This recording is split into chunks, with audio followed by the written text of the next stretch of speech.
Okay, hello and welcome back to my live stream. We are at Night Cascades, which is set in the 1980s when New Age beliefs are running wild and homophobia is still a thing. The story features a police detective and a special consultant with a degree in folklore from university.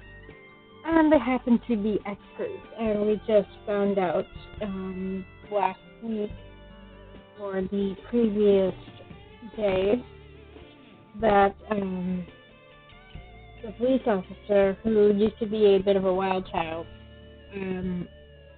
broke up with the folklore expert because she was afraid that the folklore expert would realize that things wouldn't work out between them, and so she kind of preemptively broke up with her.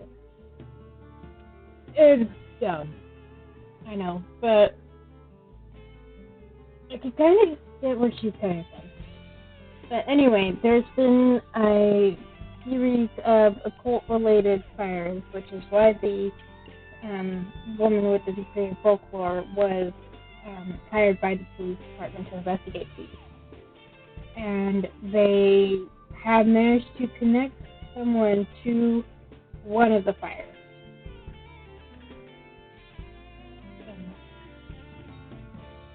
Do they? No. They think they have. I don't remember. I played this all in one go, so I can't remember what was each day, but they had a chance to get the fingerprints of a woman who might be a suspect. And I don't think they've run the prints through. I think you find that out the following day.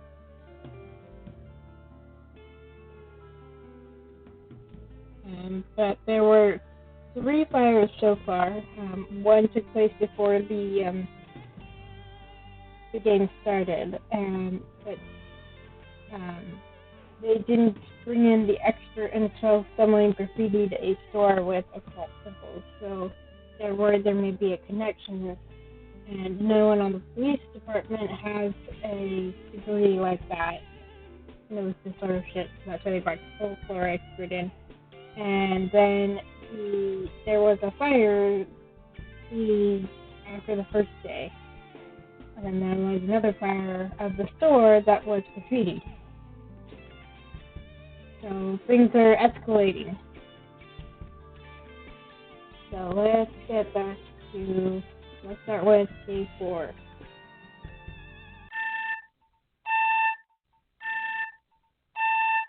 My hand reaches out to smash the button on the alarm clock, struggling to find the right direction in the dark. The room is completely black, leaving me disoriented. Did it rain again? I lift my head, and it feels like rusty gears grinding. I couldn't manage to drift off for ages. Then I had troubled dreams that have already slipped out of my memory, and I feel like I haven't slept at all. I hate when that happens.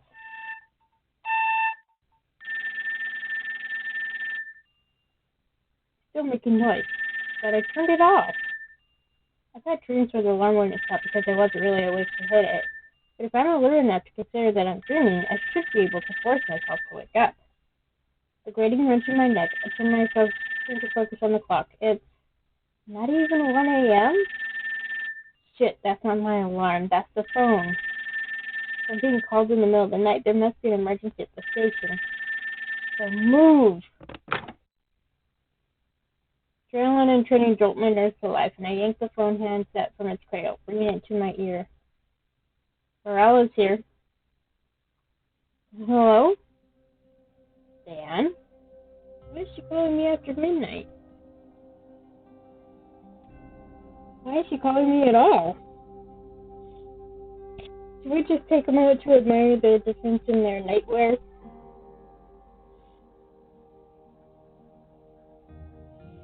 She sounds frightened. Maybe something's wrong. Are you in danger? Is there an intruder? Is someone at your house? First instinct, protect. Must protect.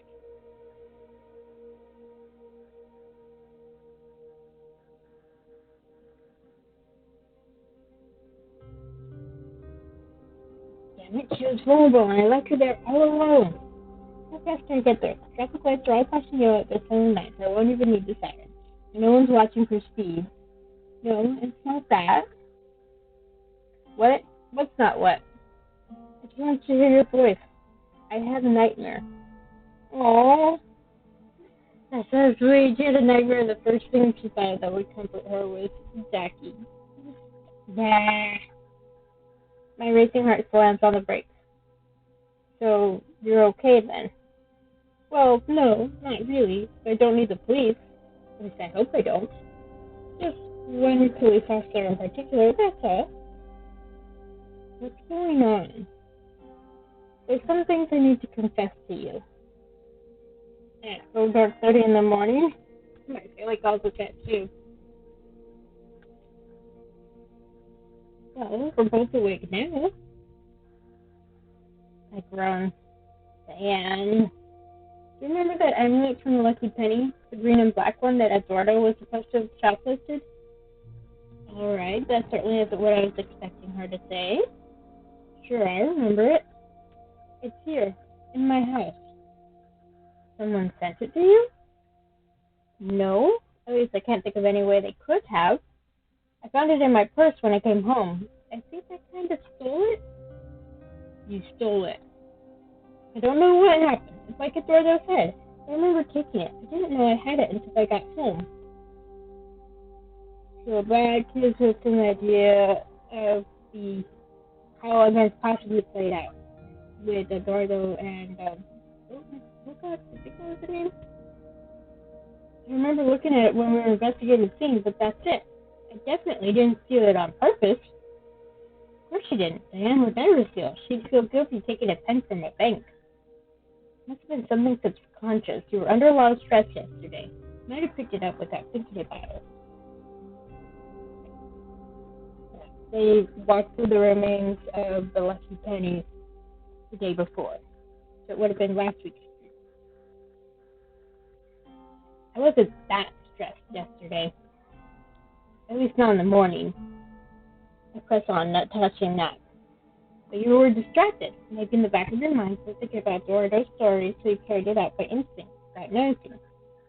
I guess that kind of thing can happen. Am I going to be in trouble? Will you have to arrest me? No, we could just say we took it for further examination as part of the ongoing case. Certainly not the weirdest example of someone walking out with evidence I've ever heard.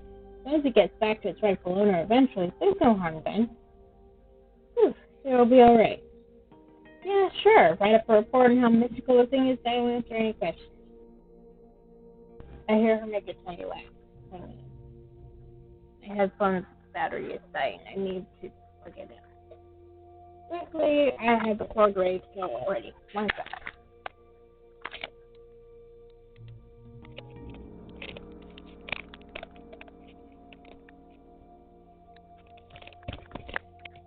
There we go. Now it's charging.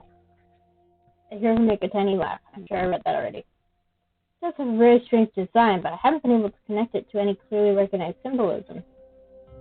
Yeah, just write something. My jaw crackles as I yawn. Now that it's since the emergency has passed, I am eager to get back to bed. Well, about that, there's something else I need to confess.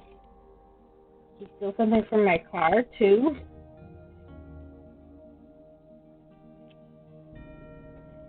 Pretty sure she stole your heart, Jackie, but that was a long time ago.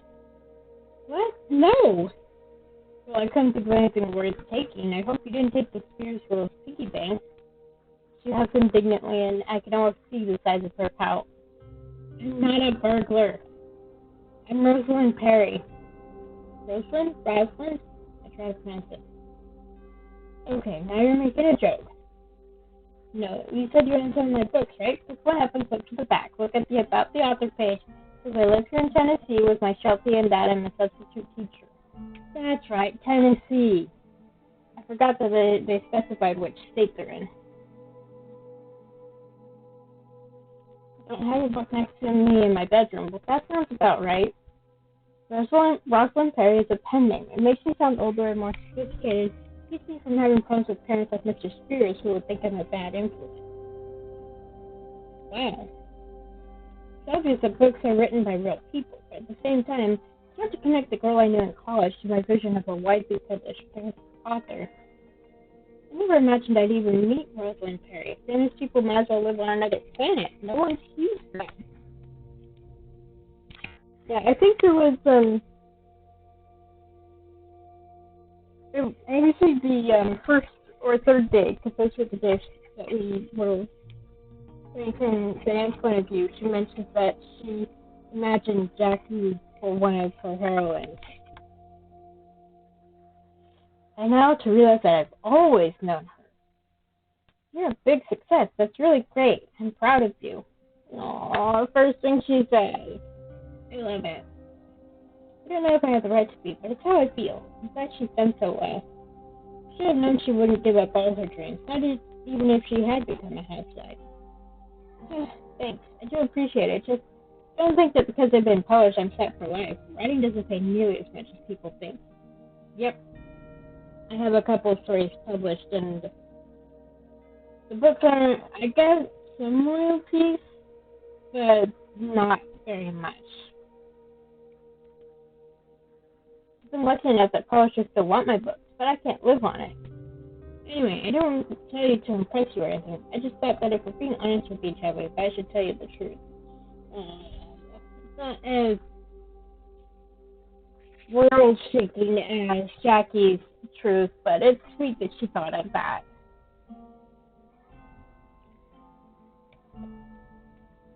Also, it's kind of awkward hearing you talk about how great my books were when you didn't know I wrote them. It was nice, but it was embarrassing, and it didn't feel fair. So, now you know. Thanks. Does this mean I could have asked you for a free autographed copy instead of having to buy it from the bookstore? I'd much rather have you push up my sales figures. I need people to buy my books or I won't be allowed to write new ones. Alright then, I'll do my part. No. And, I mean, Jackie has a steady paycheck. She can afford to buy a book occasionally. I yawn again, covering my mouth to muffle the sound. Are you going to be okay now? I don't want to go back to sleep. I have to work in the morning. I know. I like listening to your voice. No, you don't. It's cute. I like your voice, your little accent. I don't have an accent. You have an accent. Yep.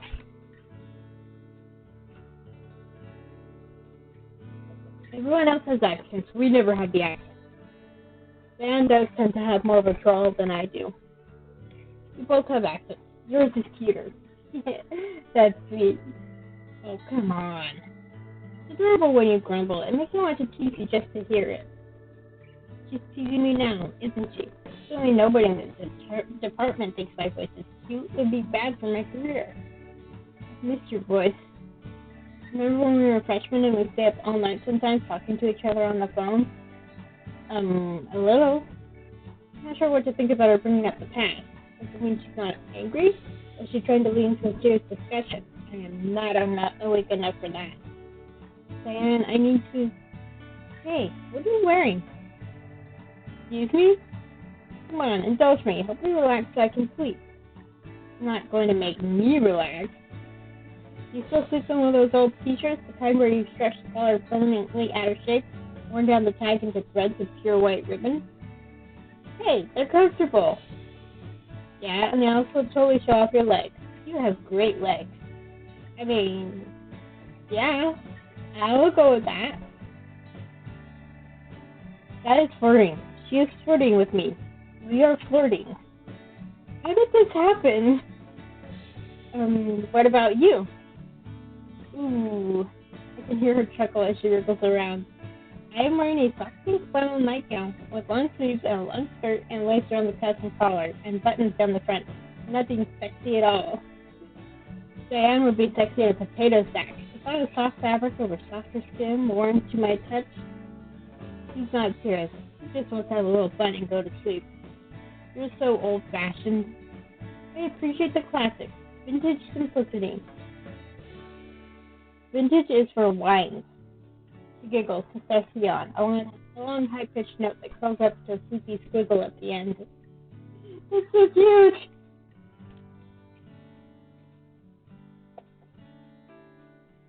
You sound like a little cartoon mouse when you yawn. Silly. I suppose I should let you get to bed. I'm in bed already. You should let me get some sleep. Yeah, I should. But I don't want to. Alright. I'll behave. I love you. But I don't say that. It won't be fair to either of us. Oh, my heart. Ugh. And this is part of the reason why I went ahead and decided to stream this, even though it's not what I usually get. Good night, Diane. I'll talk to you tomorrow. I want to hear the little clip that proves she's hung up before I set down the phone. I sit there unmoving until my brain slowly catches up enough to remember that I'm supposed to be sleeping now, and I lie down again. I can't relax. I keep hearing her in my head, seeing her, thinking, what if? I don't know what we're doing. I don't know if she's consciously made up her mind to forgive me, but I think there's a threshold, and we've crossed it. We're in motion now. I don't know what I'm doing, but I can't lose her again. Not after we've come this far. Oh. If we turn from one side to the other to another on my pillows, but sleep won't come. I hate that.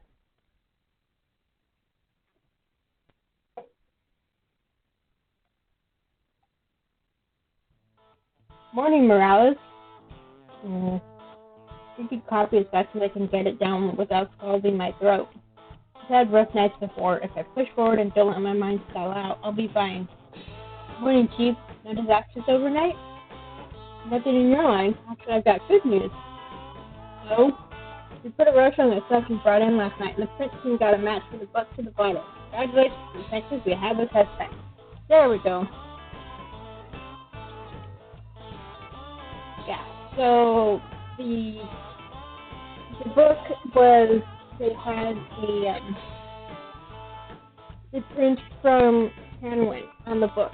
So the fact that they managed to the bottle connects Tanwin to the fire in the shack.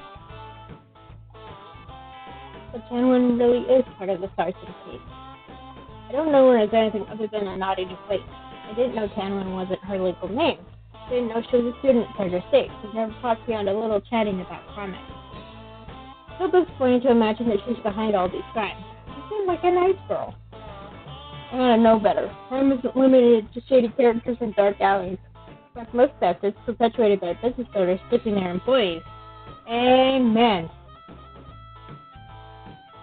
No one enjoys recategorizing their friends as offenders. That's why we have to be so careful about bias. It's far too easy to give some people a pass for coming down hard on others. Before you know it, there's a pattern of criminal behavior only among people the police don't like. Yep.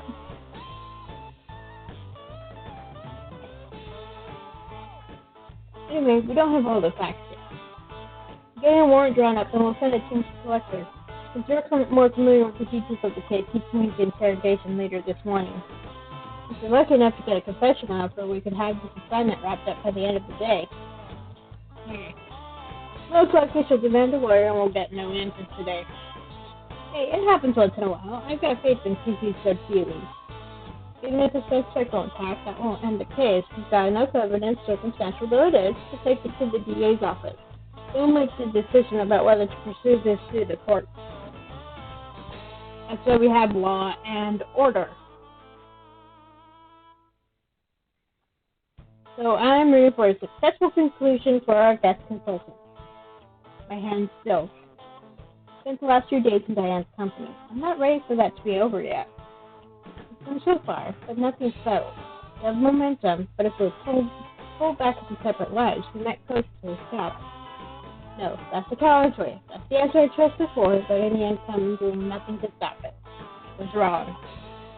From the way Diane talked to me last night, it's entirely possible I could have left my miserable solitary state at any point in time if I had the courage to reach out to her and ride through the storm.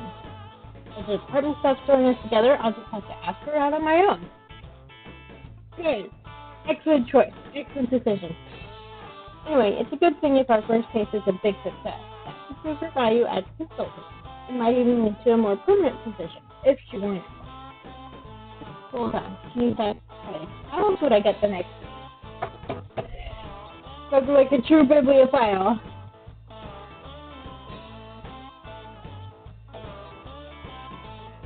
Jack? What? My thoughts must have been drifting too long. Sorry, Chief, didn't sleep so great. Gotta keep moving. Get your tail over to roll call then. Can do. Yes, sir. After the morning go-around, I called Diane. Hello? Good morning, sleepyheads. Jackie, it's too early. Hey, some of us had to be up and active for a while already. How do you stand it? Caffeine, training, and motivation. I hear a distant bark on the other end. Say good morning to Timmy, too. I will. So what's happening? Is there another fire overnight? No. Oh, no more incidents that I've heard of. We got a lab match on Tamara's fingerprints tying her to a scene. So they're bringing. Oh, is that good? Well, it's progress. Look, you're not allowed to be in a room during this because you're not a cop. However, you're the one with background on cults and all, so it would be useful to have you watch and listen in case you pick up on something we missed. Can you come in? Sure. How fast do I need to be? It'll take a little while to get up and over, even if... Hey, your body needs a nutritious breakfast. Most important meal of the day. Don't skip out. Who had just plain toast for breakfast 2 days ago? No, really, it's not urgent to get you here as soon as possible. We're not set up yet. And a little bit of harmless fun on the first part can sometimes be useful. Just come when you can. Take a breath like she's about to say something else, but then I hear Timmy bark again and the phone gets hung up with nothing more than flustered, see what I get? That gives me time to check on other case files, wait for Tamara to be brought in, and get more coffee. Coffee. As I drink my soda. I do not drink coffee. I do not like it. It's better for me. But I think it's, in my family, it's pretty standard that I have a very strong sweet tooth, so I don't like bitter things unless they can be sweetened somehow, i.e. with creamer or at least sugar. And I just don't see the point. My dad drinks coffee. My mom doesn't. She drinks tea, but I don't. I like flavored tea. I don't like plain tea.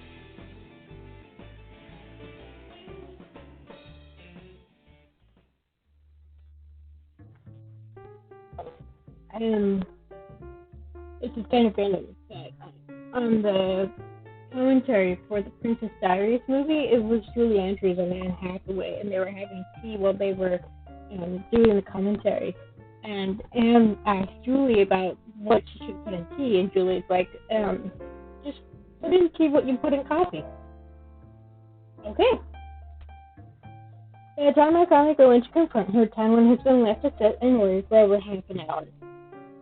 Nothing illegal here. She's got water. People are checking on her. She's allowed to visit the bathroom if she asks for it. The only thing she's suffering from is boredom and her own conscience. I would definitely be bored after sitting there for half an hour with nothing to do.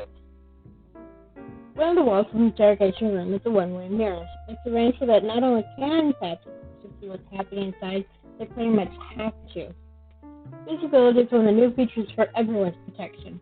If any officer gets rough with a suspect and the others don't intervene, the whole station is liable.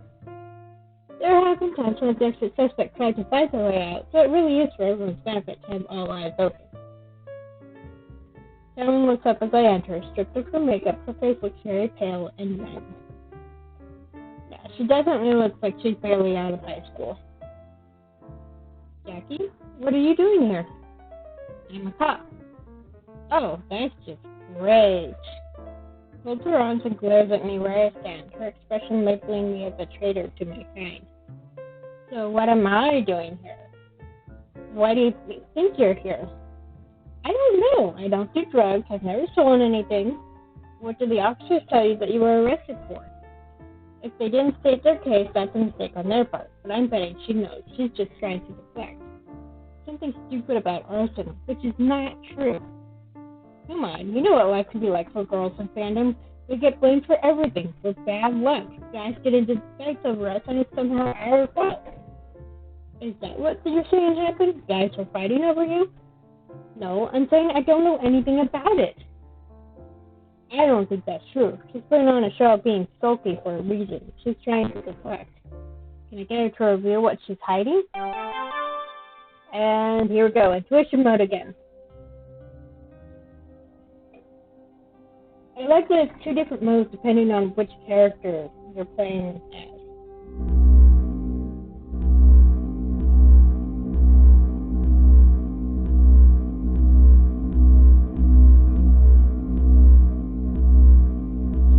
It's been like a month since I played it all the way through, so yeah, I remember the story, but I don't remember the specifics.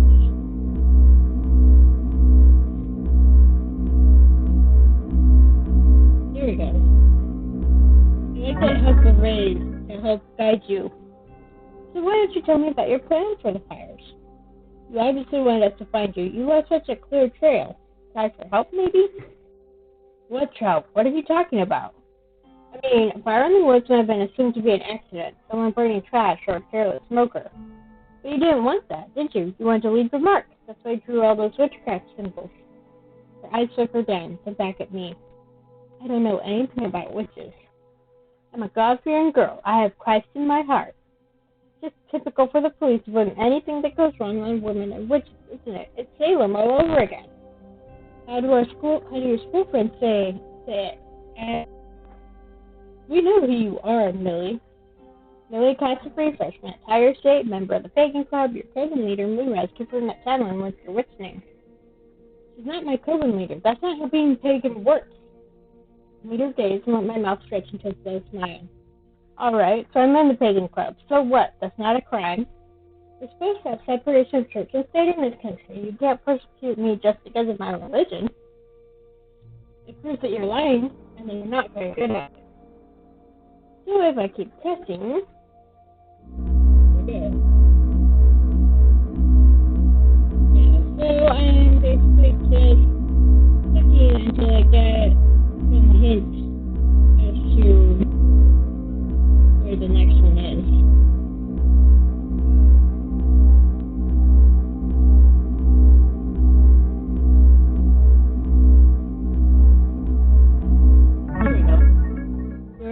Involved. We have direct evidence tying you closely to the scene of the crime. Right now, you're our only suspect. If you have any information that would change that, it would be a good idea to bring it up now. What, you think that I'm just going to rat on someone else just to get myself out of trouble? It has happened.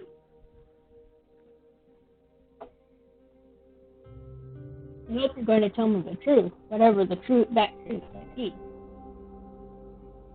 You're bluffing. You don't have any evidence. You're just picking on me because I'm the only witch you know. The hair, right? It always sets off the pigs. I know you may not think much of the cop, but we don't get to write warrants based on it having funny hair. Then what is it? What do you think we might have found? I could tell her about the fingerprints if I had to break her composure, but I'd rather not give away too much of the case. I can understand that. You don't want to know what you have. It's like playing poker. You're trying to bluff them into revealing something without revealing anything that you have. It's because of those library books, isn't it? I say nothing. Only raise my eyebrows to encourage her to continue. It's doing a project for cultural anthropology. That's why I checked out the books on voodoo. But they'd only just come back into the library. You know, someone else had to check them out first. Look at the date stamps on the checkout card. Lots of people know about voodoo. Interesting.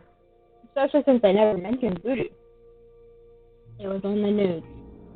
No, the news blamed Satanists. Are you sure? I'm sure I heard it somewhere. It's not impossible, but one reporter might have gotten the details right, especially if they slipped in to look at the scene. But it certainly wasn't the primary message. Mentioning voodoo wouldn't be enough on its own to prove anything. We already have a fingerprint and help scope up the picture. You haven't looked into your library reading yet. I'll add that to the file. Look, her face changed. Go back. There. Uh-oh. She's definitely not as tough as she wants to think she is.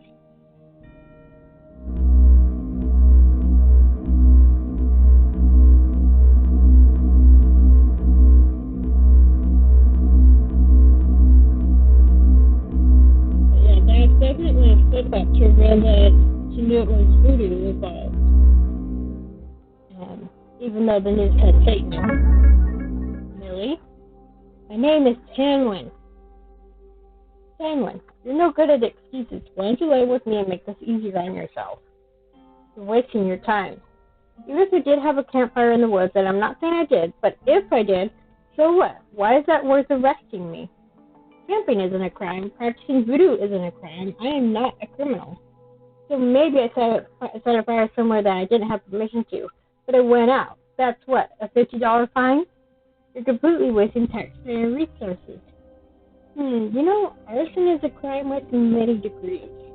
Aggravated arson is a Class A felony punishable by up to 60 years in prison.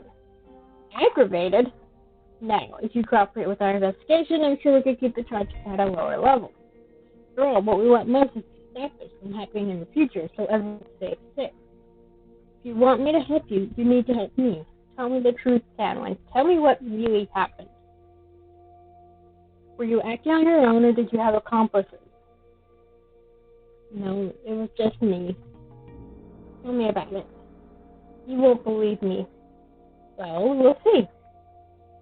She's about ready to unburden herself now, so I pull out a chair and have a seat, bringing us to an equal level. Her face. I wanted... Rubs her hand across her eyes. Joining the pagan club was great, but it wasn't enough. I wanted more. I wanted real power. We did these circles together, but nothing ever happened, you know? So I wanted to try on my own. Real power. True magic. That's what she wanted.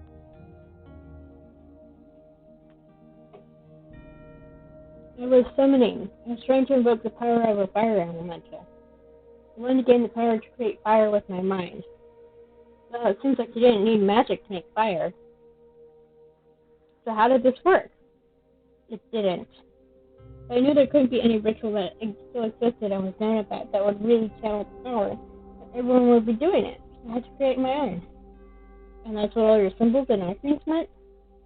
She nods. What were you going to do if it had worked? What did you want to burn? I didn't have a plan. I just wanted to have the power. It's typical.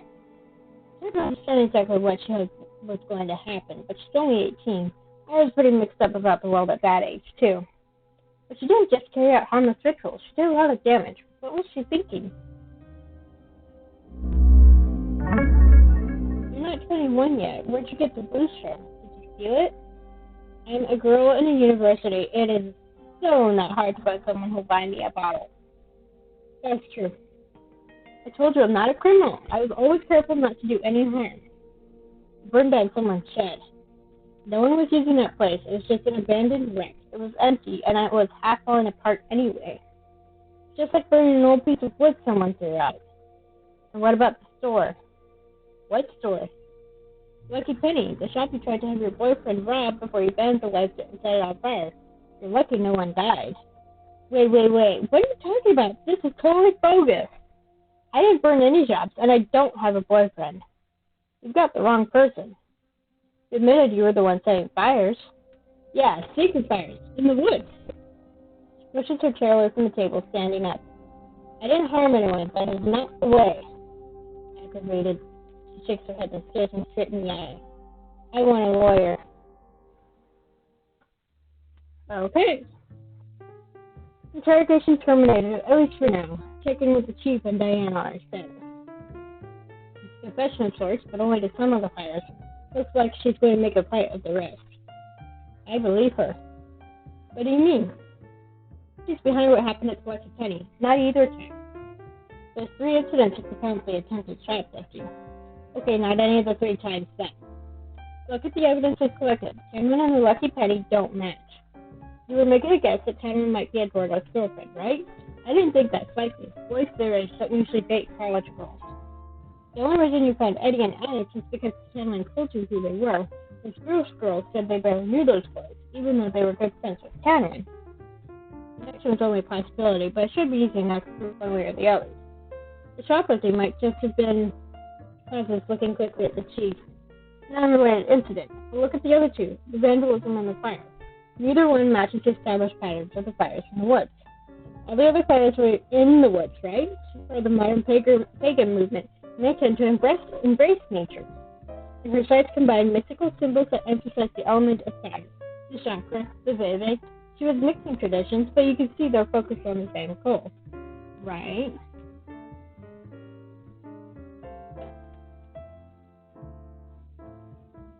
The bloody hand on the shop window doesn't relate to anything. None of the sigils on it made sense. It doesn't have a fire message that I can see.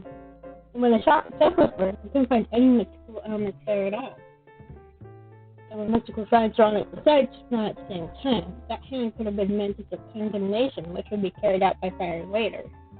Still, Diane's correct, that's not the same pattern of activity as the other incidents. Also, remember that time when said she was being careful? Didn't all those forest fires happen on wet nights? She didn't want the fire to spread. She wanted it under her control. The lucky penny burned on a clear night with a sunny morning. It makes more sense if we view these as separate cases that just happened to overlap.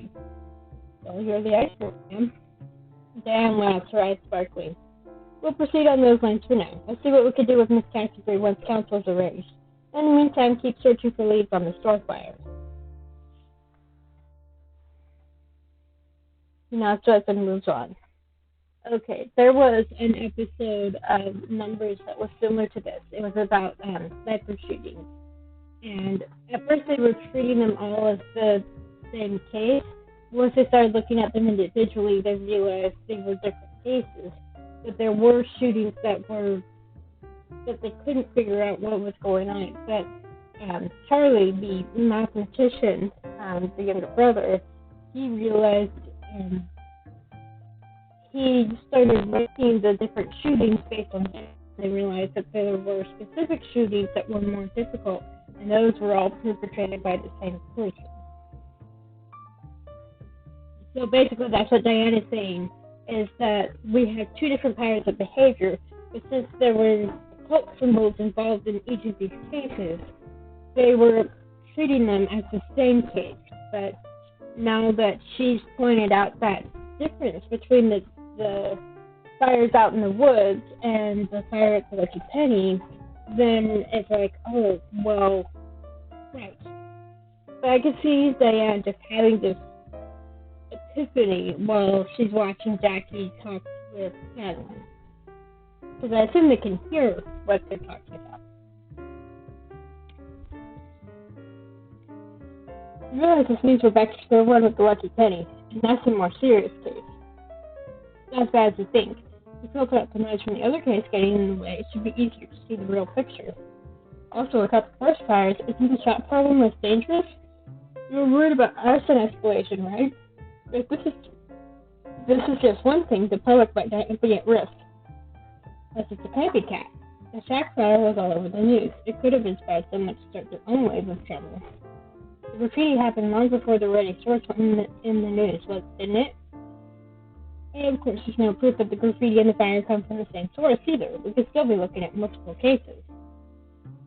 Diane scrunches her nose, wiggling her glasses back up into place. That seems like an awfully big coincidence. And separating out the shoplifting doesn't? Well, it's a shame. Shoplifting happens. That is weird. I don't know. That's possibly an avenue we should look into. What is? The rate of shoplifting and other crimes in that neighborhood. We're focusing now on the shop alone, so the shop is an outgrowth of tenants' fires, and the local issues become far more important. There may have been other incidents of vandalism that weren't called into the police. We need to talk to the local patrol and then go down and canvass other businesses in the area. Ask about shoplifting, graffiti, threats, and press for more witness information about the fire. I guess we have a lot left to do. Does that mean I can't give you your gold star? My what? A gold star sticker for good work. We give them to students as rewards. Or for very special occasions, through choice of scratch and sniff. I shake my head. Come on, let's get moving. Give me a notebook, write down everything you can. But we can't follow through intuition, we can crack the good old-fashioned legwork.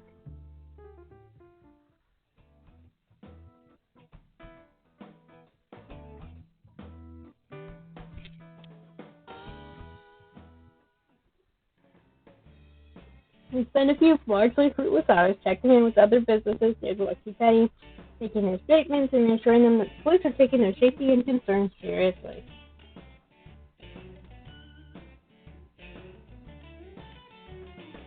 No one has any clear insights to offer. As Diane suggested, most businesses report shoplifters as an occasional problem. It's not a top concern for them either. I suppose it depends on what shoplifted. If you offer descriptions of persistent shoplifters, the employees are under orders to chase out of the store on site.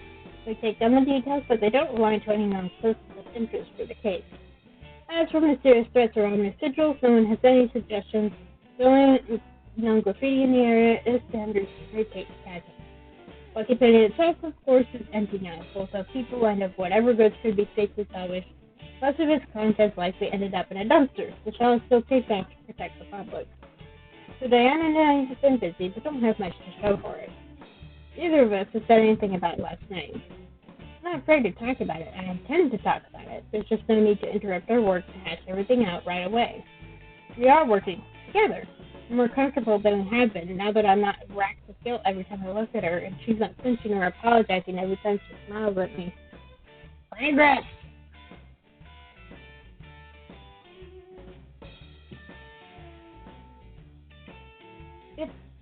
It's good.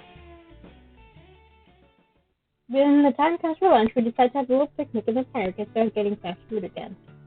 I always carry a blanket in the trunk of my car, just in case of emergencies, so there's no trouble to spread it out on the grass. We pick up a monstrous deli sub from Cecil's, along with lemonade and fresh-baked lady fingers. It's a type of, biscuit? They've had them on the Great British Bake Off.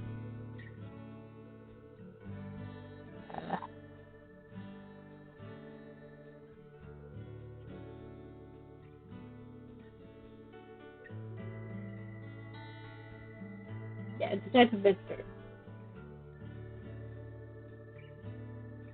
Sometimes owned by the Italian name Savoiardi, or the French name Boudoir, also known as Heredity as baby fingers. Sweet sponge-shaped biscuits, roughly shaped like a large finger. They are principal ingredient in many desserts such as trifles and charlottes. They're also used as fruit or chocolate gâteau linings, and sometimes for a sponge element of tiramisu. They're typically soaked in sugar syrup or liqueur, in coffee or espresso for the dessert tiramisu. Plain figures are commonly given to infants being such nuts for teeth and mouth, but easy to grasp and firm enough not to fall apart. Okay, yeah, it's a type of soft biscuit. Or cookie, as we call them in the States. The sandwich is piled high with cheese, lettuce, tomatoes, ham, turkey, and salami, except Diane doesn't like salami, so she's supposed to keep stuff for her half and have some to mine. The bread alone is so chilled I almost think to unhinge my jaw to get a bite. Diane giggles every time she sees me stretching my mouth. She crushes her half as fast as she can manage before eating. Just the bite's more dainty. Of course she would. It feels kind of like being students again, happy and carefree. The sun sparkles in Diane's hair like a gold tinsel halo. So, she looks up at me, eyes wide.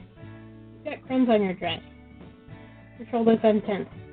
Well, I'm not done eating, so I'm going to get more crumbs. I'll shake them off when I'm done to feed the birds. Except the breadcrumbs are not good for birds. At least self-contained. I don't know about other birds.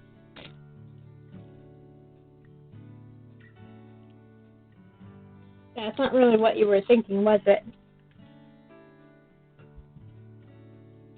You make me lose my train of thought. Oh, do not. Oh, never mind. Take a breath. So, you became a professional writer. How did you get there? Persistence. I submitted stories to any market address I could find, whether they wanted fantasy or not. Mostly I got rejected without a word. Once or twice got a tiny check in a publication in a monthly literary magazine you would never have heard of. When I was very, very lucky, I got edits and suggestions and an invitation to try again. And then there was a new fantasy imprint looking for fresh authors, and I wrote a novel. I mean, it's not really an exciting story. I didn't need an agent outside a speakeasy on a rain-soaked night. I just wanted to write. I had some good luck and some bad luck, too. I got some chances and wasted others. I kept going, and now I'm here. Until the publishers decide I'm too old-fashioned and show me the door. You don't really think that'll happen. It's like fashion. What's out, what's in. Weren't you talking about the Sword and Sorcery comics going away? We're in the morning of a new age. There's a budding trend in contemporary fantasy with psychic powers instead of magic swords. Like Diane and her witchcraft. A lot of people have fantasies about power in the world of now instead of the world of knights and dragons. Sounds about right. It's not really my style. Of course, now that you've introduced me to the police department, maybe I'll write crime stories. As long as I don't have to write about a psychic detective. It would be easier to solve mysteries if you could see, right? I never stopped Jessica Fletcher. Yes, well, I hope people don't start being murdered all around you while you're writing. For people who don't get the joke, it's a reference to the TV series Murder, She Wrote, starring Angela Lansbury as a mystery writer named Jessica Fletcher. And definitely rather avoid that. I'm glad we haven't run into any gunfights or car chases in your police work. There honestly aren't that many most of the time. Most people don't want to be shot, and they know perfectly well that shooting someone else will increase their chances of ending up dead. Even angry men with guns can usually be talked down if you're patient. There are times when deadly force is called for. I remember the time a while back I fell with a bloody knife went after one of my fellow officers. He'd just been chased out of a restaurant after stabbing an old man having his dinner, and who would not listen to reason. He was ordered to stop, and he leapt forward instead. It was necessary self-defense. But that's a last resort. It's not normal. It should never be normal. Thank you. Thank you. Everyone's on edge all the time and fearing for their lives when the police can't protect anyone. Most cops should never need to use a gun. It's not what our job is supposed to be about. Yes, that's why they don't carry guns in the UK, from what I understand. This is the good stuff. Investigating crime, tracking down culprits, trying to help people. This is what the job should be. Especially with a good partner at my side. I could never join the police even if it's mostly peaceful. Just the possibility is too much for me. I'll stick to dealing with children and animals. Well, maybe you wouldn't make a good cop, but you make a good special consultant. Oh, this is me. What a wonderful future that could be, one that I could never have pictured years ago. I don't think I would have believed it possible if a fortune teller had offered it to me. But now that I see it, I want it, more than anything. It's time to speak clearly. Diane. Yes? I want us to solve the rest of this case as soon as we can, put you in the chief's good books, and I think we can do it. I don't want that to be the end of this. I mean, you and I, being together like this. Yeah. So if we do wrap this up, may I invite you to dinner sometime? She rubs a hand over one pink cheek, shifting the position of her glasses, and then suddenly grabs for her purse. Oh my word, I still have this, don't I? The single touch transits the top of her purse and plunges her hand inside to pull out what must be the necklace she was worrying about. Eventually, just at the station, I forgot, and now I still got it. We've just got to find a way to give this back. She's dodging my question. Maybe she's still arranging what she wants to say. She's a writer. She worries about getting the words right. Yes, I'm the same way. I like to think my words through. You don't always get that chance when you're having a conversation with people. That's why it's comfortable talking with my family, because I know them and I know what would be best to say. But talking with strangers, I'm a little lost. Or at least with doing this visual novels, I just have to read the words on the screen. There's no hurry. We can deal with that whenever you're ready. It doesn't have to be today. I don't like having it around unresolved. I don't know how it got here. I feel better when I have it off my hands. The hand trembles and the necklace sways as chain. The green and black pendant twisting this way and that. This wasn't clear enough to see through. It seems to brighten as it catches the sun's rays. It's like a pendulum, so it goes back and forth, back and forth. Ooh, I hadn't noticed that before. Let's watch that again. So it goes back and forth, back and forth. We should think about what we know so far. Sorry, what? In the case. Were we talking about the case? Must have tuned out for a minute. We need a new direction to pursue, right? So, like yesterday, we should go over our impressions of this case now that we are focusing only on the lucky penny and nothing else. So, in your opinion, was the fire caused by the same person who painted the bloody hand? We talked about this already. It's really important to go over it all right now. We have to build up the picture in the right order to see how it connects. So just think, are they both the same case? Alright.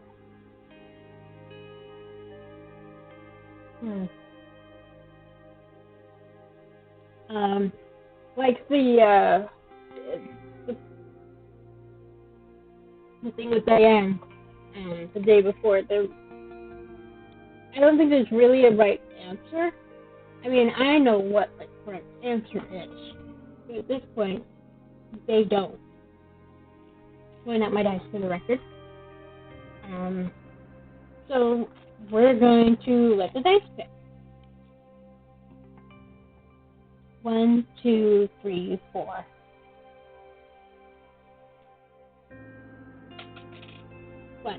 One culprit.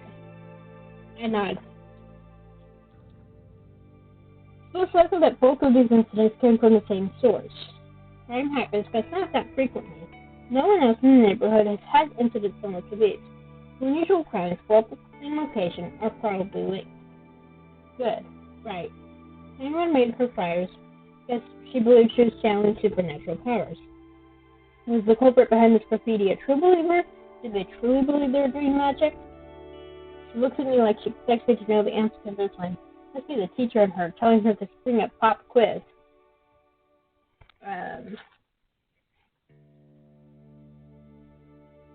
Now this one, if we think about the fire, it's like Diane said, there was nothing mystical about the fire itself. There were no symbols included. And the hand, and she said it didn't make sense. The symbols were wrong. She recognized the symbols, but they weren't in the right position. The hand itself wasn't in the right position. So I'm going to go ahead and say they didn't care. Well, you said the symbols around the hand were incorrect, right? Like it was just a jumble of different images with no real pattern. I suppose it makes sense if whoever drew them wasn't trying to do magic. They drew symbols at random. Right, exactly. Why do you ask me questions if you already know the answers? Because I need us to synchronize. I want to get on the same wavelength for our thinking so that we can brainstorm together for the questions I don't have answers to. Alright. Okay, so what was the goal of the fire? That particular fire at the shop. You know about arson, right? What was the fire supposed to accomplish?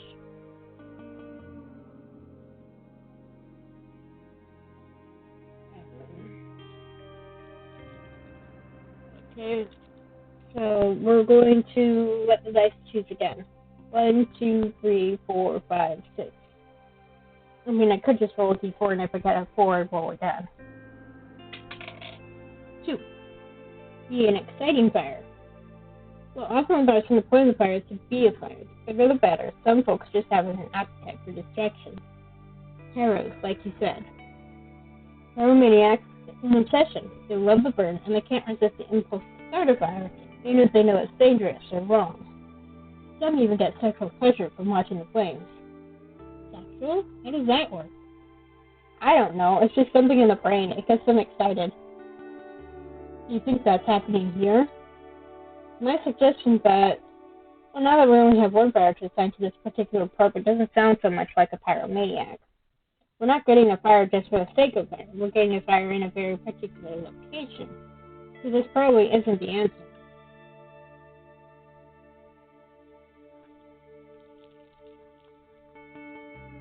So, going to roll a dice again. 1, 2, 3, 4.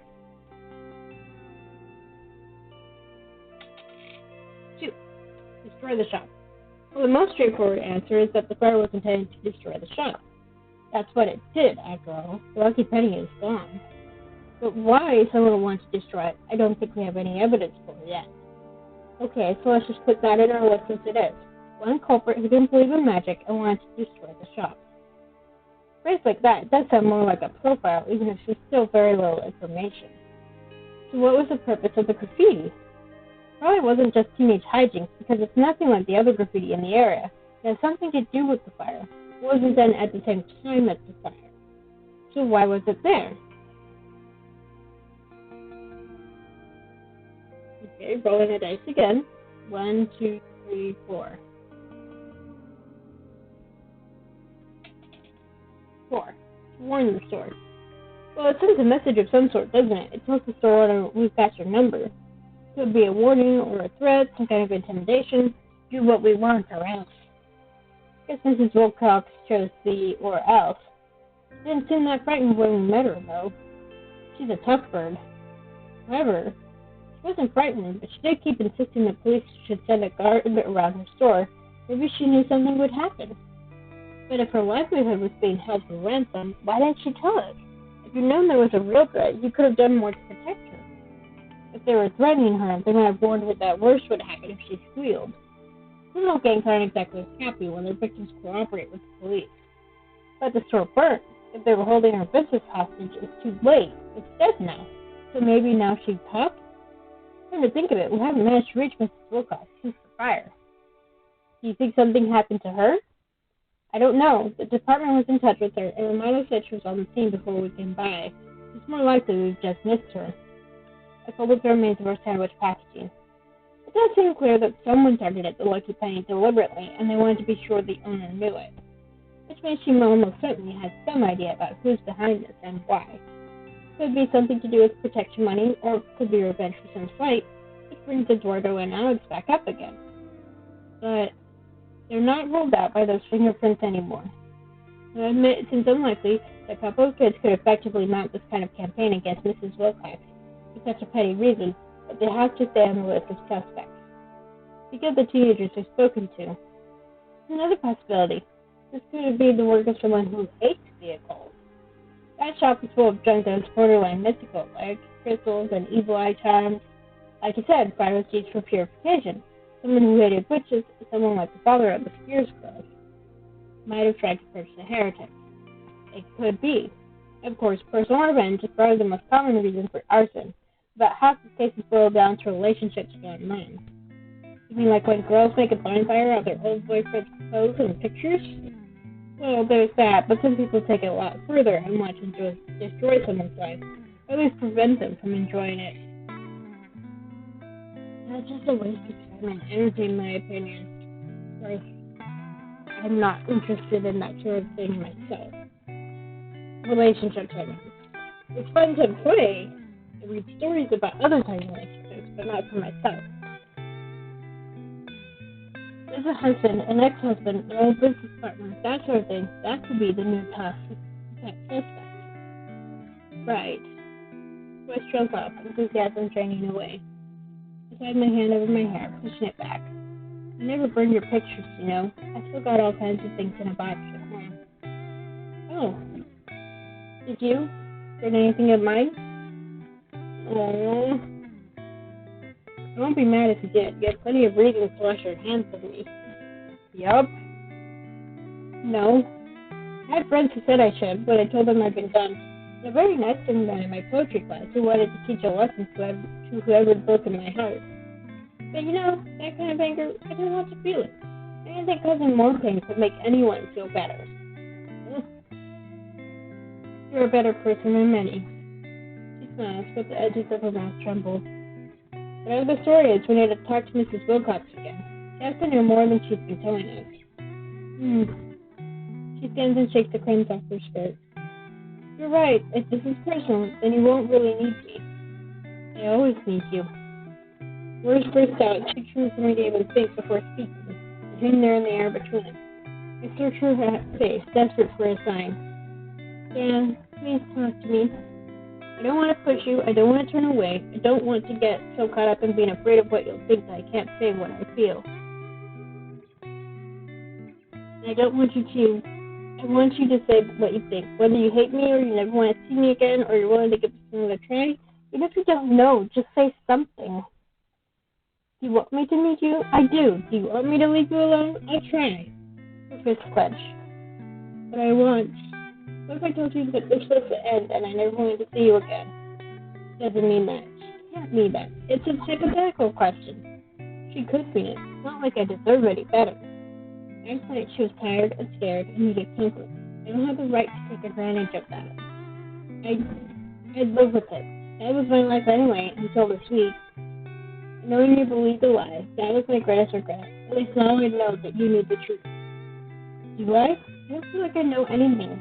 I don't know what I did wrong to make you feel like you couldn't trust me. You didn't. Felt up her hand, shaking her head. I'm always going to feel some pain about the past. Can't solve that with truth. Your truth and my truth aren't always the same.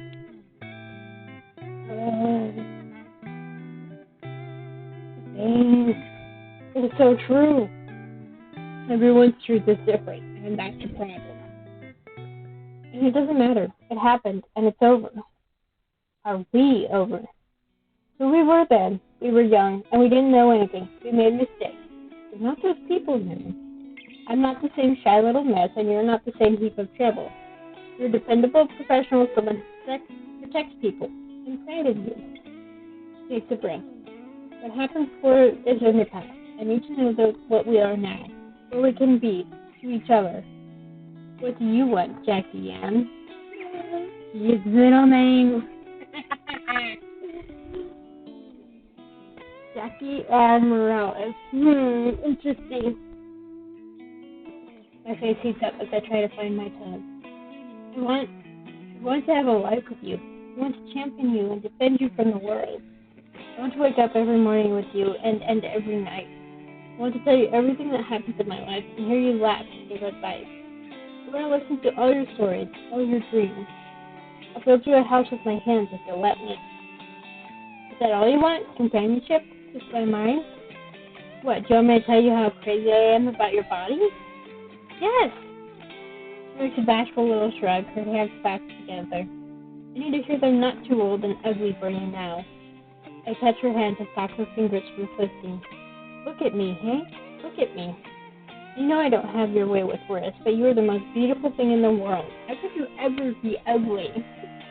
Her face faints as she half turns away, looking sheepish and pleased and uncertain all at once.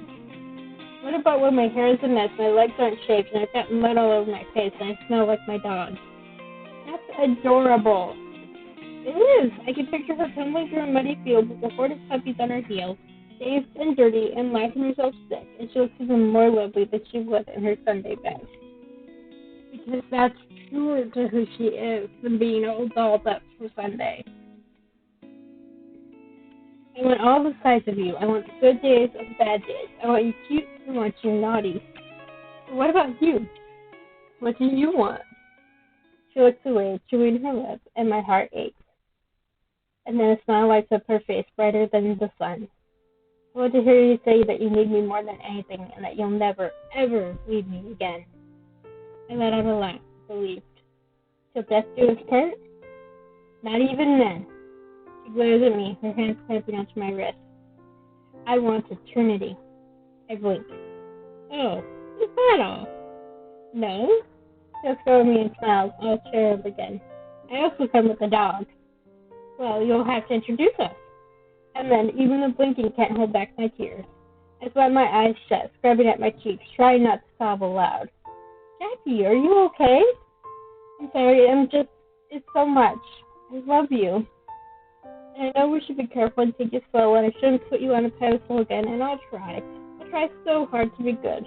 All I can think is, I'm so happy.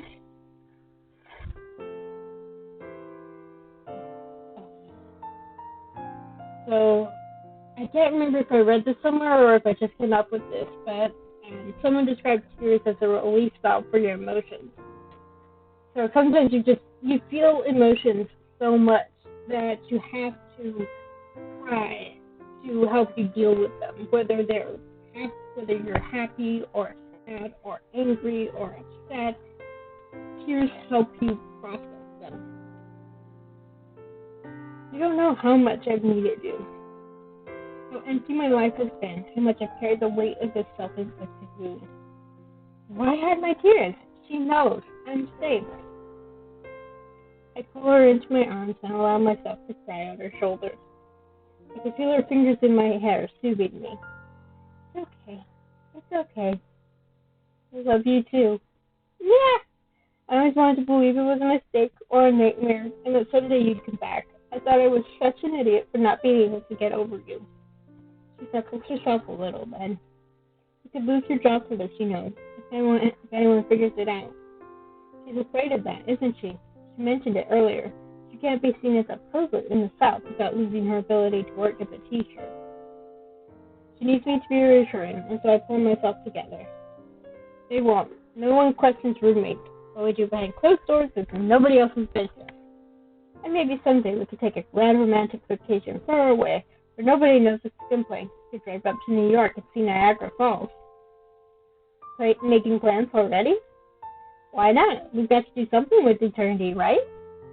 She laughs. I take her hand in mine. I'm sorry I can't offer you a wedding or children. I'd rather have you than a child. I have Jimmy and my students and my readers, and that's enough for me, as long as you're mine. Always. I finish stroke across the back of her hand. Soft. So soft. There's one downside to this romantic picnic location. You got a bug bite? No.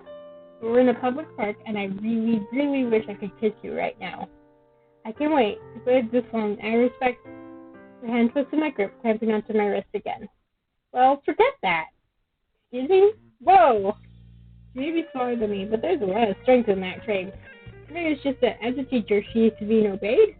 Whatever the case, she easily pulls me along behind a tree out of the way and... yes! Kisses me. I've been waiting for this. Gosh, I love the artwork.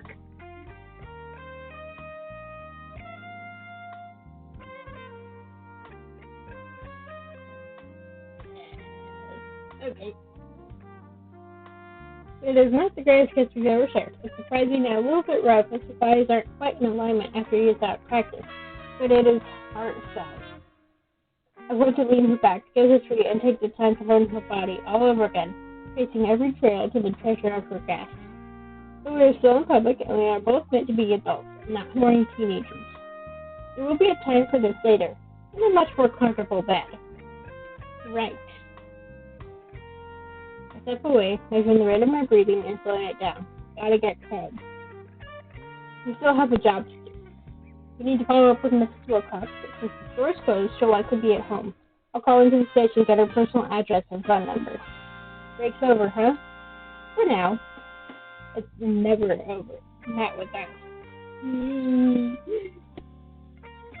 I thank God for that. Okie.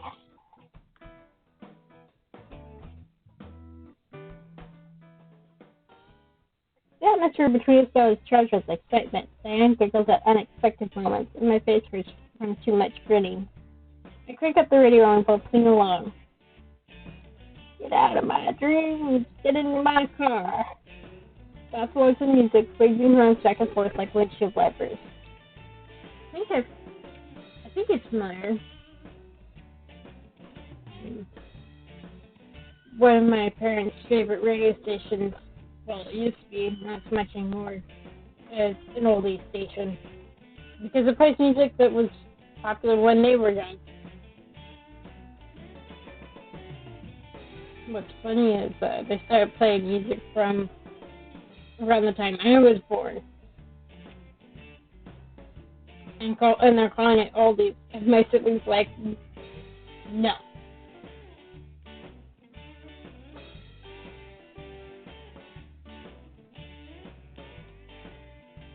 Basically implying that we are now considered oldies ourselves. We must look like such a pair of silly kids. We pull up to a red light, the music rolls over into the news broadcast. No more coroner's report, displays of interest, suspects in custody, publicity for its swift work, and move on.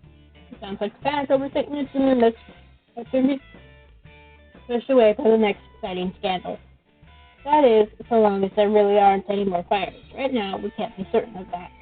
Okay. I need to take a quick break, and I will be right back.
Okay.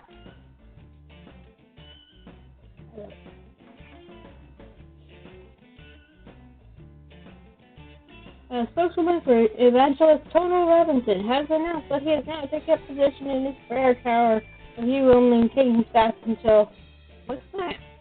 Some fundraising drive. $5 million by the end of the month that God will call him home. That is so wrong. What do you mean? That man is starting to start with people give him all their money. That is not proper Christianity. It is not. I've been raised in a Christian household, and that's definitely not. He's basically holding himself hostage unless people give him money. He said it's for scholarships. He said he had a vision. He always says he has a vision, and that vision is always about how important he is and how much money he deserves. I don't believe a word of it. Well, I mean, how can anyone know if someone else really had a vision? Izzy, that's Chief Williams' daughter. I know. She's into all the spiritualism stuff. She said she had a feeling about us, you and me. What sort of feeling? Didn't say. Of course she didn't. A feeling. That could mean anything. We were assigned to work together. We could succeed or fail, or some horrible tragedy could happen. Anything. And then she could nod and say, yeah, you know, I had a feeling. That's how psychics operate. They tell you something vague, and you do all the work to assemble the pieces and come up with an interpretation that's meaningful. Think back to my conversation with the chief. Actually, I think she said that you and I were connected in the spiritual realm. That's why the chief told me, when it turned out we knew each other. It was like it proved her right. It could still mean anything. Does it bother you to think that this might be destiny, you and I? I don't believe in magic, I don't believe in psychics, and I don't believe in destiny. But I suppose I don't mind if you want to think that way. I lost all my faith in miracles when I lost Diane years ago. Well, not quite all my faith. I still kept little rituals, still avoided stepping on cracks, picked up coins for good luck, and hung crystal pyramids to ward off thieves, just in case. And now, here we are. So I smile. I'm not going to rely on destiny to keep us together. That's up to us. But, you know, any edge is a good edge. Fingertips strokes the length of my arm. It doesn't feel like an edge to me. You're making me shiver. Eyes on the road, officer. Ease. She giggles. I mean, we knew this was leading up to this eventually. That was the whole point of this whole story, is for them to get back together. But in a way, I'm glad that they had that time apart because it helped them both grow and become more confident in themselves. Because that's harder when you are basically together for however many years. I think it was 10 years since they've last seen each other. So, I mean, it hurt that it came about that way, but I think it's a good thing that they had that time, especially Jackie, to really straighten herself out and get her life sorted. and become the sort of person that she felt would be deserving of Diane. Because if her life had continued down that self-destructive path, who knows? I mean, if she'd managed to stay with Diane, who knows if they could have worked things out together. When I reached Mrs. Wilcox's address, I opened Diane's door for her, then bumped my hip against hers just to watch her try to keep a straight face. But we have to be serious now. This is work time. Mrs. Wilcox enters the door when he knocks, but does not invite us in, at least not to the front. She calls out for us to go around the side and in across the back porch. I don't know if it's because her front door is jammed up or because she wants to make it clear that we are not her guests. She makes no offer of hospitality, no seats, no coffee.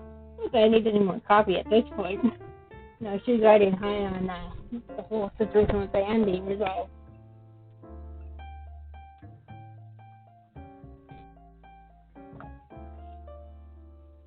Her choice of wallpaper reminds me unpleasantly of my mother's tobacco-stained home and garden magazine. She stopped paying for the subscription long before I moved out, so even then they were already out of date.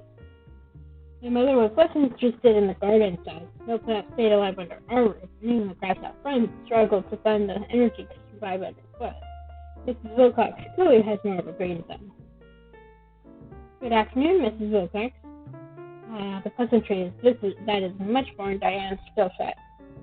I hope you're doing all right. I know how difficult this must be for you. Since that nothing mollifies the woman. You people arrested anyone yet, or are you going to let the city burn down around our ears first? We might have made some significant progress on the case. If she hasn't heard about anyone's arrest, I'd rather not mention it, explain that it's a culprit, but not necessarily the same culprit who targeted her store, but only confuse and distract her. However, we do have some more questions for you. Why is that? Lines of investigation. All things considered, I'm certain that she knows more about this case than she's told us. For whatever reason, she's not volunteering the information. If I can find the right questions to ask, maybe I can shake some details out of her. Back to education mode.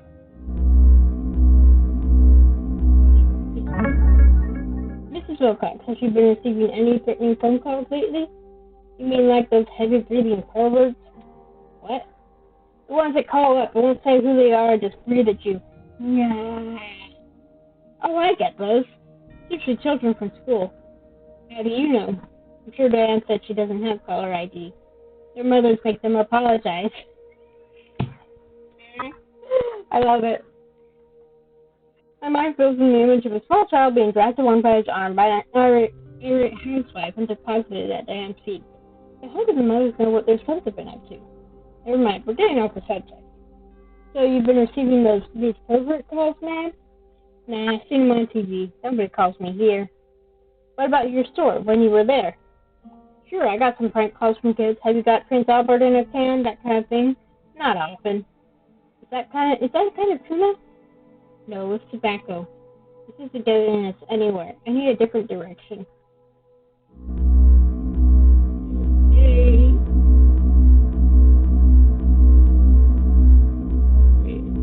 There we go. Are you a religious woman, Mrs. Wilcox? I go to church on Sunday, same as everyone. No, not everyone. But that's beside the point. Which church? She hesitates. St. Luke's. Now, does she think that I want the denomination? Is she behind on her tithes and attendance? Or she just think the Satan seeing at random and seeing their own beats at church? We're not the Inquisition. I'm only interested to the extent that it impacts this case. Has anyone at your church ever objected to your line of work? No. Have you ever had any difficulties with religious groups around your store? Picketers, pamphlets, praying outside, tracts? You mean those little cartoon books they give away? Some guy asked if he could leave a stack at the shop once. I told him no. It's a store. We don't give things away for free. Uh-huh. And was he angry about that? I just went to the next place down. They've never had a problem with anyone who thought that your store was ungodly. Not particularly, no. Well, this direction isn't going to mean anything. What are the possibilities over there?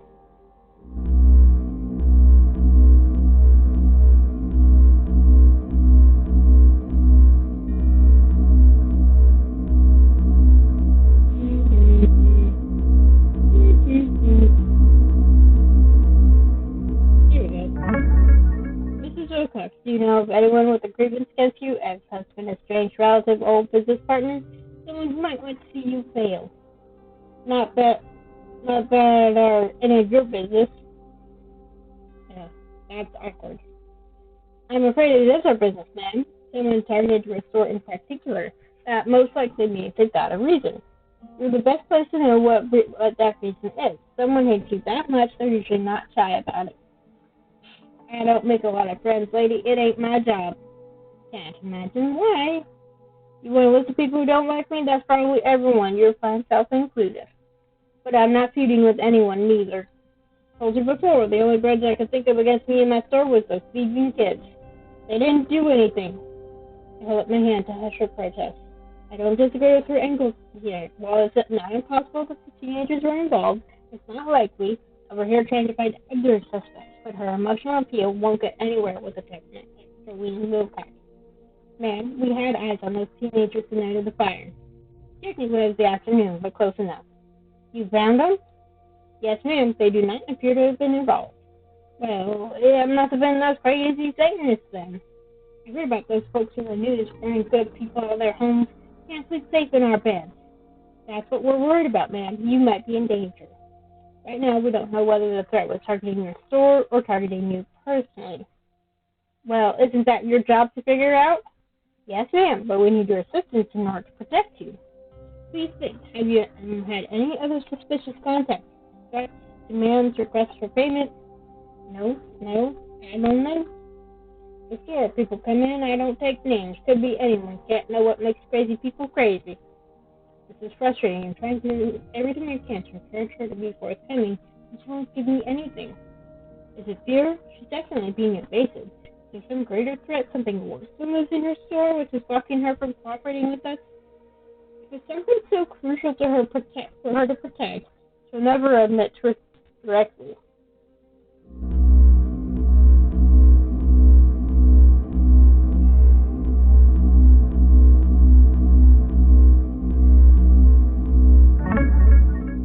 Any family, Mrs. Wilkins?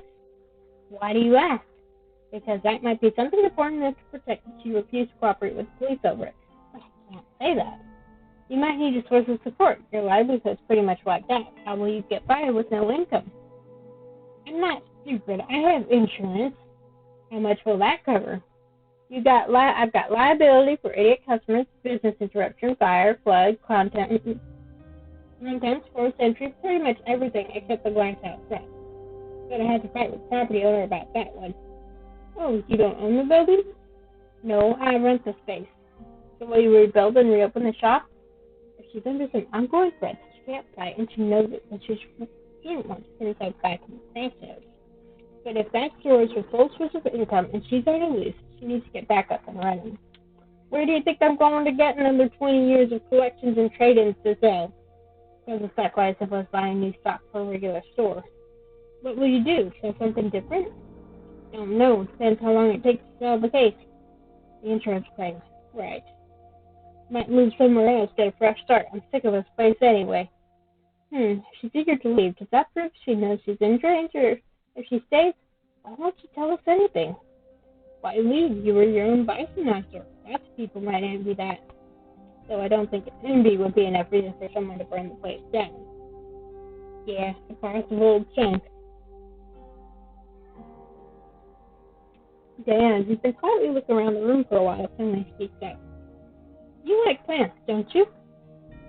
Eh? I blink, but don't say anything. What is she up to? Your backyard looks so well tended. I always have trouble with my yard. I have to hire neighborhood boys to do the grass. I don't even know her on the mower.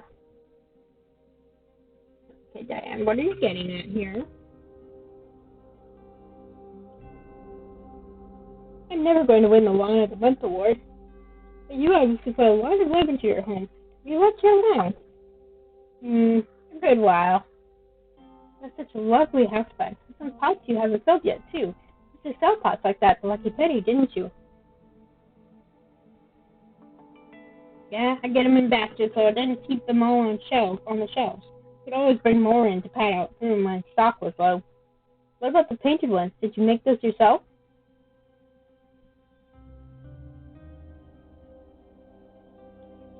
Okay. Then to my soda and my water. And this is up almost over. Yeah, they're nothing fancy. And that's all the furniture hobbies you had so many tools. Shovels, tams, trowels, fertilizer. Oh, now I understand everything. What about it? Is that fertilizer blood meal? Her eyes twitched. What's that got to do with anything? Ma'am, we're going to need to take that in for analysis. She sneezed at me, threatening to block my passage. You got a warrant for that? I don't need one. You invited us in. It's in plain view. I don't have the right to speak to her private space looking for footage, but thanks to Diane spotting it, the fertilizer is fair game. Now, what has you so concerned? It's a bag of fertilizer, isn't it? What are you afraid I'm going to see? Is it because you know that this fertilizer was used in the commission of a crime? She pinches her lips together, puffing up her cheeks like an overzealous chipmunk. You drew those symbols on your window. You set fire to your own shop with insurance money, didn't you? She folds her arms, showing her fingers against her sleeves. Her eyes look back and forth along the floor. For a moment, she looks back at me. Let's say, if I did, if that's what happened, why should you care? It's a victimless crime. No one got hurt, no harm to anyone. No harm? Eduardo and I could have gone to prison. You weren't supposed to find those kids, if that's what happened. But you were watching them, right? So you know they didn't start the fire, so there's no problem. Gotta put the pieces together. Boys were scapegoats and destruction, and one she didn't think we could track down so quickly. She wasn't conspiring with Tanwan. Which raises another question. How did you know about the fires being set in the woods? You know what? I didn't know anything about those sicknesses until I heard it on the news the other night. I don't have a thing to do with that, and there ain't no way to pin it on me. So that's exactly what happened in that Numbers episode, where people heard about the sniper cases and were like, hey, that's cool. Like they were trying to think of a way to deal with this other problem. And hearing about the sniper shootings got them to thinking. She smiles, bearing sharp yellow teeth with the occasional glint of gold. That's not bad luck from godless heathens set fire to my shop, too, huh? A fortunate coincidence for her skills? More likely she had some other plan at first and changed direction when she heard there was an arsonist on the loose. She knew the department probably wouldn't provide the guards she'd requested, and certainly not indefinitely. I myself told her that extra security for her shop wasn't needed. She could have driven her to her shop at night, not suspicious as the owner, and checked to make sure there were no police around before proceeding. I'm not sure how to prove that, though. The only concrete evidence we have against her right now is that blood meal, and her confession, if she makes it. So what happens if you can't find any culprit and this case goes unsolved? I get my money, I leave this shithole town, I get a new job somewhere else, and you never hear from me again. Nobody has any problems, you see? You don't lose, I don't lose. Now, if you decide to try and push this out to get viewers about who might have been responsible for that fire, if you tried to set me up, then I would have to tell your boss about the wicked things you've been doing with Miss Kindergarten teacher over there. Say what? Diane's face reflects the color of her pearls. That's right, I see what you are. A couple of dirty lesbos trying to frame a decent, God-fearing woman just to make me keep quiet about what I know. And if I have to, that's what I'll say. It's what Diane has always been afraid of. Her good name dragged to the mud. All her bravado from Park is gone now. You stop asking questions and I'll forget what I saw. You make me an enemy and I will ruin you. So you think real careful now. Well, she must have seen them at the park. I look at Diane, and I want to see her face. I keep my gaze fixed on Jolene Wilcox, and I laugh. You think I've never been called a dyke before? Lady, are you blind? I mean, really? I'm a woman on the force who can out-bench press half the scum I drag in. She fears I'm an unnatural whore 3 times a week. You think he believes any bullshit that comes out of the mouth of a perp? You can say whatever you want. Bring me your phone. I'll call the station. You can tell them right now. The wind sags out of her sails as she realizes I'm serious. But you're not. What do you want? What I want is for you to come on down to the station with me and explain what's been going on with your store. You can make it easy for us. Go forget about the whole trying to blackmail a police officer thing.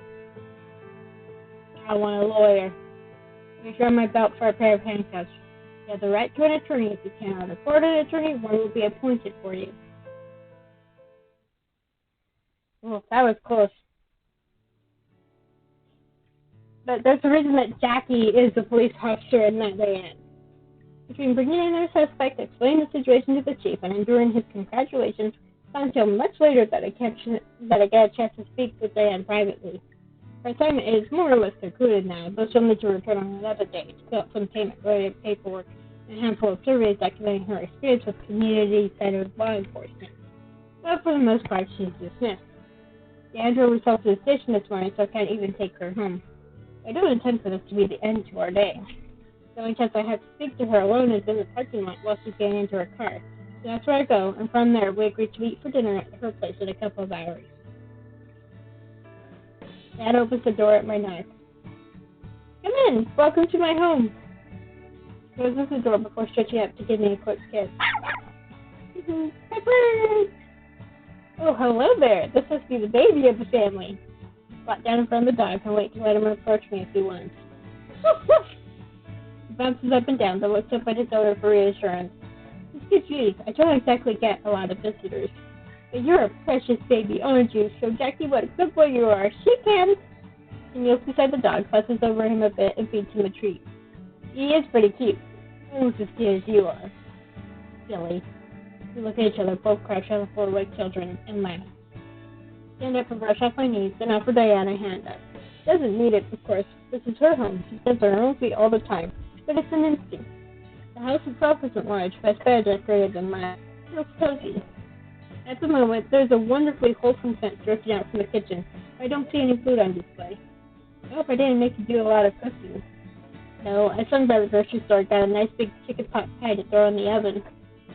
Oh, good. I'm sorry I didn't take you out to a nice restaurant tonight to celebrate our victories. This would have been too frustrating. Not being able to hold my hand, the fingertips ghost around mine like a shy breeze. Yes, but also not being able to talk about work business.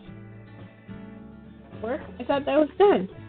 The official role is done, but I thought you might want some time for a debrief. To talk about what happened and ask any questions you might have. And we can't do that in public. Oh, right. She brushes her hair back behind her ears. Well, what's going to happen to them then? If someone loses her job and has to drop out of college, then Mrs. Wilcox go to prison for the rest of her life? You must be the worst case scenario here, Diane. But it makes sense. She's not familiar with how things work when you break the law, because she's never broken law, aside from loving Jackie, but that law is stupid. Well, assuming they both stay cooperative, we could keep the charges pretty low. Someone could go down to reckless burning. That's nothing more than a fine and a warning. More likely she'll end up with a misdemeanor vandalism because of the shack. Slightly bigger fine and some community service. She'll have a record for a while, but it won't affect her schooling. Jolene is looking at jail time. Arson for insurance fraud is not aggravated, but still a Class C felony. It's a minimum of 3 years, at least in the initial sentence. But she pleads early and is willing to pay all fines and expenses, but the sentence might be deferred or suspended. It would only be probation and a loss of her finances, which could mean bankruptcy depending on her resources, but it certainly beats 60 years in prison. The gamble she chose to take by trying to defraud someone else. I can't feel too sorry for her. You should be very proud. You solved this mystery in record time with no casualties other than one old shop. Everyone still has a chance to recover. You did great. Thanks. She smiles, but in a quick motion that pulls her cheeks tight before they fall again. Was it true what you said to Mrs. Wilcox? Did people say all those rude things about you? I sighed. Not as much as I made her think. That was mostly to shut her up by showing I wasn't afraid. But yeah, it has happened. I said no one knew about you. And they don't. A corpse spewing insults is just a normal reaction to getting caught. Don't say anything. No one takes that seriously. Doesn't it scare you? Maybe nobody believes you're a lesbian, but they keep hearing it over and over again. They look at you differently. One day they might suspect. They might see. You're a cop. Homosexuality is against the law. What happens to you then? I fold my arms, shrugging. I don't spend a lot of time thinking about that. I don't want fear to keep me from doing my job. We don't. The police doesn't go around looking for gays to round up. That would be bad for community interaction. It might have been done differently in the past, when people wanted to rack up extra callers for points. But that's not the policy now. Crimes against nature are only thrown in as a bonus charge when someone's already under arrest. makes a face. I know it's still not fair, but at least it gives us some protection, if we're careful. Maybe it's wrong to be so careful. Maybe we should make more noise and protest the way the world treats us. Things will never change unless people demand it. Yes! That's why there's such a fuss. People have to make a fuss in order to get themselves heard. But that's a choice that each individual person has to make. So right now, I have more important mountain to climb. Rebuilding my relationship with Diane. The rest of the world can wait. Selfish? I don't care. I know what I want, what I need. If I have her on my side, then I can handle the world. When she threatened to tell, I was so frightened. If it had been just me, I might have done what she asked. I couldn't ask you to let a criminal go. It's not who you are. You did the right thing. I was afraid that your career would be over, and it would be my fault. I take her hands in mine. If I got fired, I'd find something else. I would go on. I don't want to lose my job over us, but if I had to, you're worth it, okay? Diane leans forward and throws her arms around me, shaking her head painfully against my chin. This is so cute. But I love that Jackie said that it shows her commitment to them. Hey, careful! The hook goes on and on, her body swaying gently in my arms. I run my hand over her head, soothing her. I miss her long hair. Her head feels so fragile like this. I love you. I always have. She snuffles into my shirt. We're really killing the mood here, aren't we? Oh, right. I kiss her hair, stroking her back. You want to commit a crime against nature? She laughs and throws me on the arm. That's not very romantic. Hey, sorry, I can't contain myself. I've been wanting you too long to wait for it now. Oh no, now I'm afraid I'll disappoint you. I promise you won't. Well, she steps back, taking hold of my hand and drops me along with her into her bedroom. Dot. Now, this is skipping some of the more steamy parts. By the time we finally managed to drag ourselves out of the bedroom, the chicken pot pie is slightly overcooked, but still edible. From the way Diane eyes me over her dinner, I think she's wondering whether this break for sustenance will grant us enough energy to go around again. Can you spend the night? I dab at my lips with one of her napkins. I don't even own cloth napkins at my house. Neither do we. We just get paper napkins. I can't. I have to work tomorrow. I don't mind you waking up early. It's not that. It's department policy that the chief needs to know where I am at night, in case there's an emergency and they need to call in extra bodies. If I stayed here overnight, I would have to notify him. Oh. That's disappointed, so I press for a solution. You could come over to my place. I haven't cleaned and it's not as nice as yours, but I'd be happy to have you. More ways than one. Oh, I'm not sure I should leave Timmy home alone overnight. We look at each other across the table. Well, we don't need to have everything worked out right away. Were you serious when you said we could be roommates again? I said that? Yeah? No, it's fine. I just didn't remember. I want to be with you as much and as often as I can. Forever. Really? I promise. I think the smart thing to do would be to give us both a little time to get used to all the changes in our lives before we uproot ourselves any further. Good idea. If you want to start house hunting this weekend for a place we can both move into, I will definitely join you. Just like that? Just like that.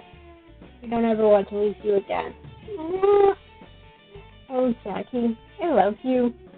She puts her chin on her hand and gazes at me with such glittering eyes I start to feel a bit embarrassed. So, thanks for dinner. Are you ready for dessert? What's dessert? She grins. We race each other back to the bedroom, nearly tripping and falling over Diane's dropped purse in our exhilaration.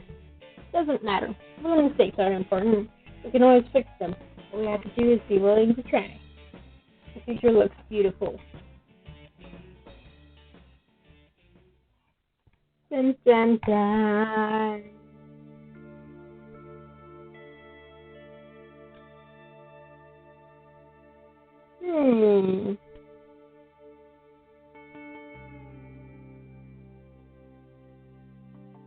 And that's it. That's it for that game. So I backed this on Kickstarter, like right at the very end, because some people that I met in Discord for Lunar Exchange,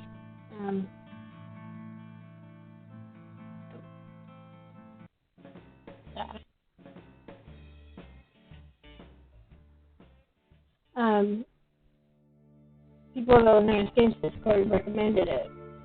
And I was a little uncertain when I first started playing it offline, because it's not what I typically go for, but I enjoyed it. Obviously, otherwise I would have streamed it. This story is especially dedicated to all the girls and women who are not afraid to live their lives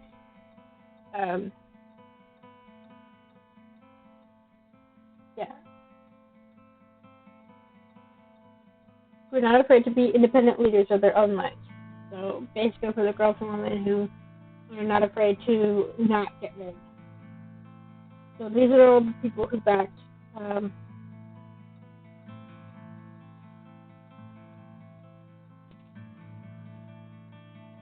my name should be here. I think it is.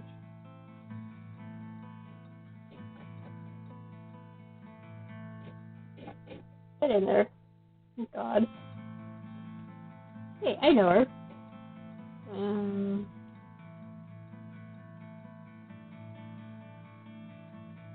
There I am. Just my cat with an arrow.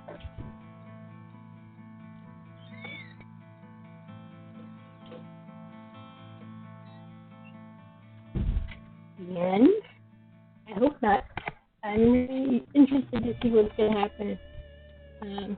Look, it's a gallery now. It wasn't before. So, yeah, these are all the pictures, and this one right here is from the steamy scene that I skipped over. If you want to see it, buy the game yourself. But it's really cool the way they did it.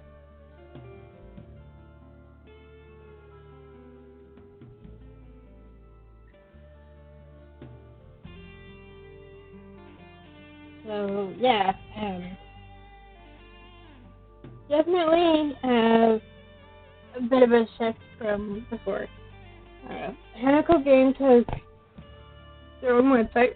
I will include a link not only to buy Night Cascades, and you can go to their main page to see what else they have on offer.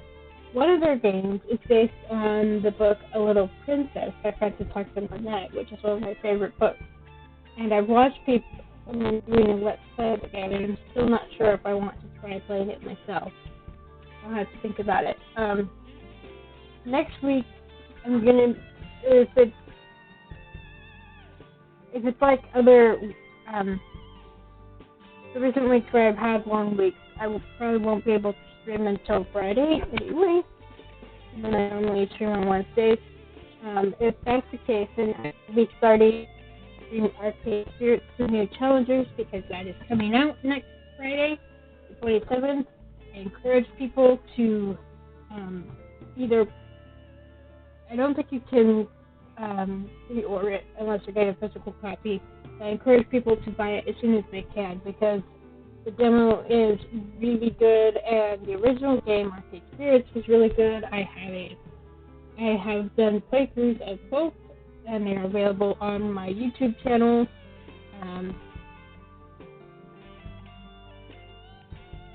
So I will be starting that, and I think it's been mentioned that it's the same number of chapters, so there will be 8 chapters total to get through.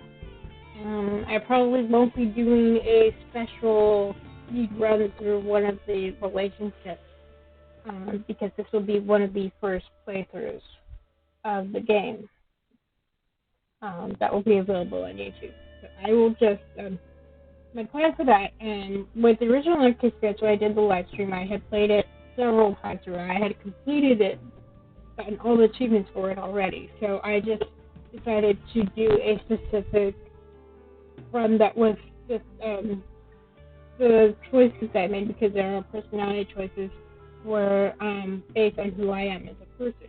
So for the challenge I'm going to do with Arcade Spirits and the Challengers is I'm going to do the opposite. I'm going to look at the choices I'm given and pick the last one I would normally pick. So I've actually been doing an offline run through of Arcade Spirits like that, and it's been, the choices have been turning out gutsy/steady, which, considering when I go with my usual choices, I end up kindly/quirky, that it fits.